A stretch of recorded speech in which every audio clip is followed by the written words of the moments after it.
Sipas prokurores e Euleksit Natasha Vikari, e cila është vënë përballë kryetarit të Prizrenit Ramadan Muja, ky i fundit nuk mund të mbrohet duke thënë se nuk e ka ditur që ekziston një aktgjykim i Gjykatës Supreme, i cili thoshte që parcela ku kishte ndërtuar njëri nga zyrtarët e komunës në fakt ishte pronë komunale. Sipas saj, në këtë rast ka vetëm një të vërtetë, dhe ajo është ky aktgjykim është dashur të ekzekutohet. Ignoranca nuk është e denjë për një kryetar komune. Komuniteti pret më shumë prej tij. Ai me ignorancë u mundua që ta mbrojë veten. Tha prokurorja duke aluduar në dëshminë e kryetarit Ramadan Muja që kishte thënë më herët në këtë gjykatë se nuk kishte qenë në dijeni për ekzistencën e këtij aktgjykimi. Prokurorja Natasha Vikari i bëri këto komente të hënë në seancën e radhës kundër Ramadan Mujës dhe zyrtarëve tjerë të komunës së Prizrenit, të cilët akuzohen për shpërdorim të detyrës. Po ashtu prokurorja në fjalën e saj ja përkujtoi trupit gjykues se dëshmitë e ish drejtorit të katastrit Kadriu Kimeri janë në kundërshtim me njëra tjetrën.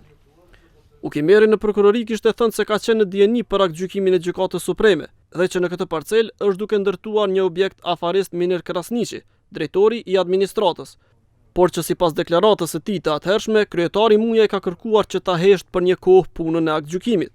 Më vonë në gjykatë Ukimeri e tha të kundërtën, duke mos qenë në gjendje të sqarojë këtë mospërputhje.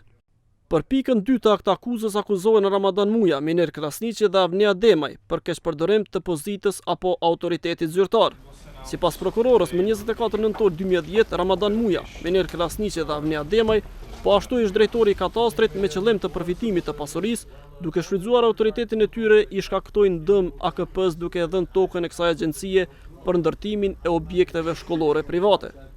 Edhe për këtë pikë të aktakuzës, prokurorja kërkoi nga trupi gjykues që të pandehurit të shpallën fajtor, pasi sipas saj Ramadan Muja, duke shfrytzuar autoritetin e vet në mënyrë të kundërligjshme, e bartë së pari të drejtën e pronësisë për këtë ngastër në vendin e quajtur Boka Boka nga ndërmarrja e pylltarisë Sharri, në pronësi të komunës dhe pastaj e jep në shfrytëzim në afat prej 40 viteve pa pagesë.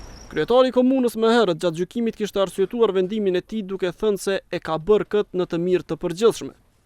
Avokati Ramadan Mujës Rushdi Berisha tha se nuk janë vërtetuar faktet përfundimtare për elementet e veprës penale kundër klientit të tij.